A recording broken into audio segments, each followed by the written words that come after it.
Boba Episode 5, or should we call it The Mandalorian Season 3 Episode 1, because Din absolutely steals the show in this one.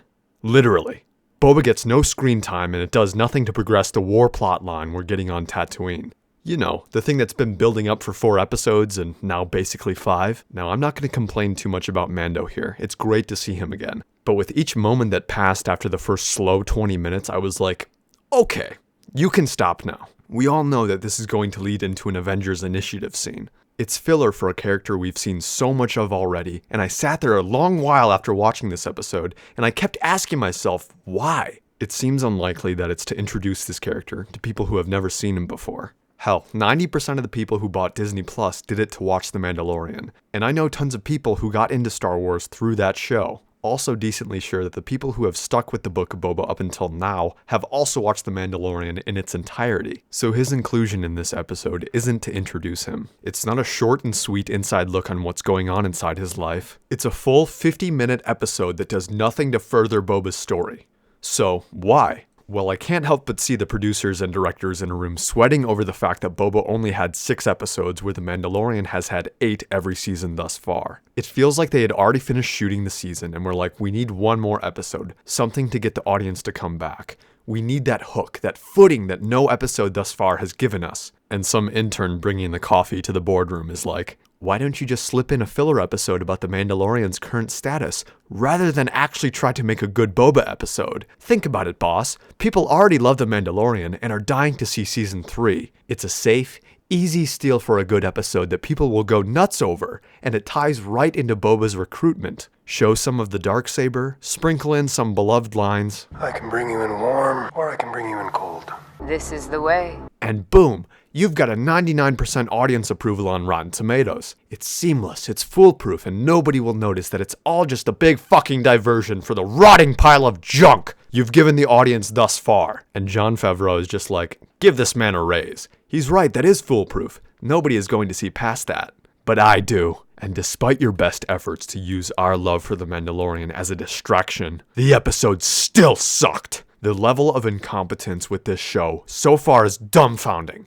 After almost every episode save episode 4, I'm left there with my eyes wide open like, they didn't just do that. But after pinching myself and wiping the gob of Robert or Favreau spit off my face, I turn on the microphone and talk to you about why I feel this way. And that's what this video is. So without further delay, let's get into why this episode makes the roster of episodes I can't fucking stand. That may come as a bit of a shock to some of you, seeing as though I got a lot of comments saying things like, this was the best one so far, and POV, you eat your own words. But after giving this one a watch, I think we're in a bit of a boy who cried wolf situation. Because every time you guys tell me something like this, the episode ends up being almost illegally bad. Like, I would rather scrape the gum off the underside of a park bench and swallow it whole than go back and watch this episode again. And because of this, I'll be going off of pure memory here. So if I get something wrong, chalk it up to that. Let's first cover what I liked about this episode. I think the first 10 minutes are good. It shows the Mandalorian walking through a totally not evil meatpacking factory, looking for his bounty merchandise. He's surrounded, outnumbered, but doesn't really seem to care as he's now basically a walking armory. His target plays dumb, so Din shows him the sauce, and a fight ensues. Which was actually pretty brutal for a show that's usually kinda PG and afraid of swearing. Dang ferret! Rated R. But the fight scene was cool, and Din doesn't just steamroll. He struggles and takes a pretty painful hit, which forces him to make a compromise with the bulldogs so he can make it out alive. To collect his bounty credits, he then goes to a ring-shaped city, which looks so cool, and it would be even more impressive if the exact same thing wasn't done back in 2013 with Elysium. It's a slow sequence, he's limping, everything's pretty atmospheric, with long shots and hypnotic music. But after this scene is where things start to slow down by a lot. And it really didn't have to. Fennec could have showed up looking for help, to which Mando would decline because of his boo-boo. There'd be a, we have a back-to-tank moment. Then they'd hop into a ship and maybe have a little conflict on the way back to Tatooine. Then it would be right back to the relevant story of the show. But no. They had to give us 40 minutes of virtual packing peanuts because they literally couldn't find a better way to do an episode. He goes into the underside of the ringed city to see his squad mates from season 1. Mando Mommy explains the story of the Darksaber, and we see Bigger Boots salivating through his helmet. I'm sure this look wasn't foreshadowing anything. She asks about the spear. Mando says that it was used to beat Moff Gideon, who wielded the darksaber at the time. To which Mama says that it can be used to pierce Beskar, that its mere existence puts Mandalorians at risk, and should only be used for armor. I'm a Mandalorian. Weapons are part of my religion. But not Beskar weapons, no. Why use your signature material to fight back against Jedi, Sith, and other evil Mandalorians, when you could just use it solely for armor? That just makes no fucking sense. I mean, it's just bullshit. You'd think that Mando would grow a brain and be like, Don't you think that we should all have a weapon like that? but no. Then forge it into armor. What? You're a walking armory, dude. You don't need more padding or a Beskar cock ring. You're nearly indestructible. Despite them agreeing to make the spear into armor, she asks, what shall I forge? And Mando says something for a foundling, in reference to Grogu. So that whole spear is going to be turned into some badass Yoda armor now? Nah, it gets turned into a Happy Meal toy, wrapped in some cloth. Where did the rest of the spear go? Well, the lady just took Mando's badass lightsaber deflecting spear, destroyed it, and said, here's a little something for the kid. It disgusted me. But don't use your brain, guys, because the music is all cute, and the rapping has Yoda ears on it too. That's the cutest fucking thing I've ever seen.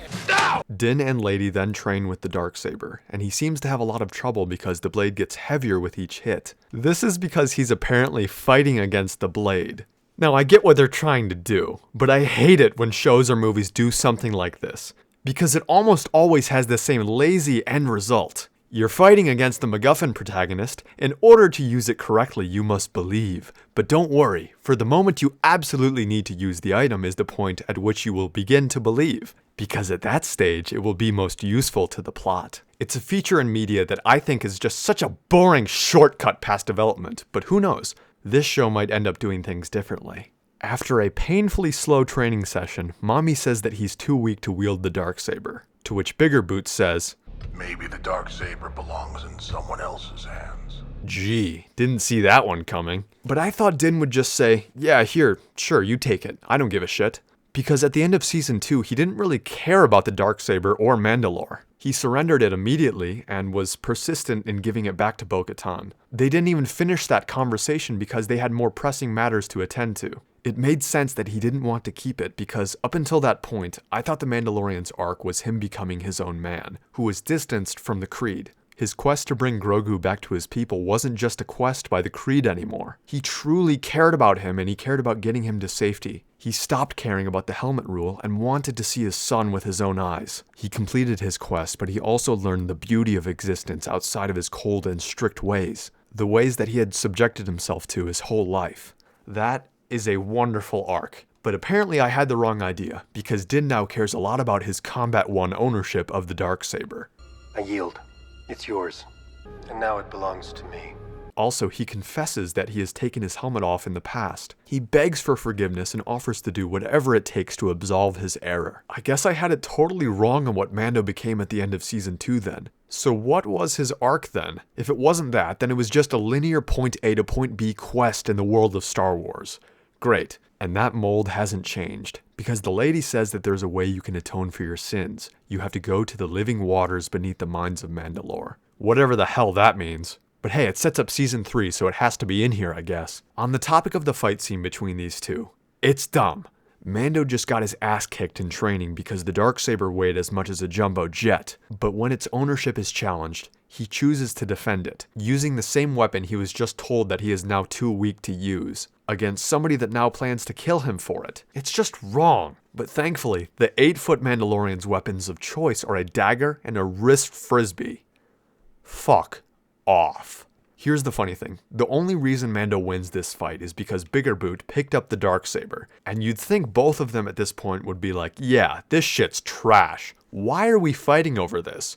But no, guess not. Din takes a shuttle to Mos Eisley to check up on his new ship, which is being worked on by this woman. I'm sure she's a wonderful person in real life, but I nearly couldn't watch this scene. For almost the entire stretch, I had my fingers wrapped around my head, sweating bullets, just wanting it to end. I don't want to hear about your furry sex life with the Jawas or listen to you talk gibberish on starfighters. I want to see Boba Fett punch somebody's teeth out. This scene is around 12 minutes, but it feels like 12 lifetimes in purgatory. It's like a scene at the beginning of a video game that you just want to skip, but you can't. So you have to set the controller down and make food while it plays in the background. While I was watching this 10-minute banter session, all I could think about was, I could be doing literally anything else with my life right now.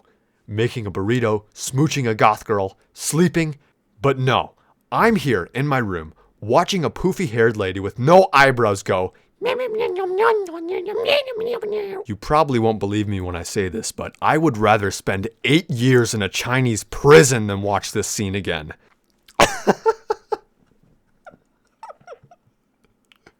Like, it triggered my fight or flight response. But what is that? A starfighter from Naboo? It's a prequel reference! Mando takes it for a spin and goes all the way up into orbit, where the kid from the shuttle somehow sees him again and is like, hi, which had enough cheese to instantly give me type 3 diabetes. He comes back to Mos Eisley and the lady says, how was it? Wizard. After this, we finally get the recruitment scene where Din agrees to help Boba on the house, because apparently he's just made of credits right now. And that ends the episode.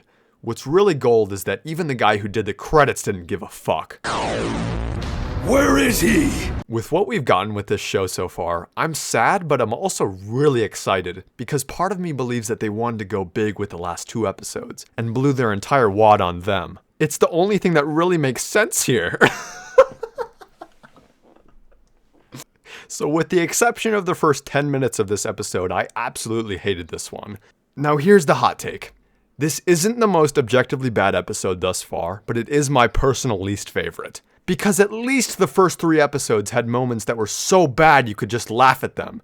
But this one just straight up sucks! And dangles the lameness right in front of your face. The pacing is just as slow as the Darksaber. The dialogue makes prequel dialogue look like Shakespeare. It throws Mando right back into Creedland and gives somebody more annoying than Jar Jar 10 minutes of screen time. It's not even filler. It's a goddamn psychology experiment to see how much nothing you can take before you dig your eyes out with a spork. Whoever directed this episode, you should feel bad. Who did? Wait, one second. Bryce Dallas Howard, who is that? Gwen from Spider-Man 3. Shit. This episode was actually perfect, you guys.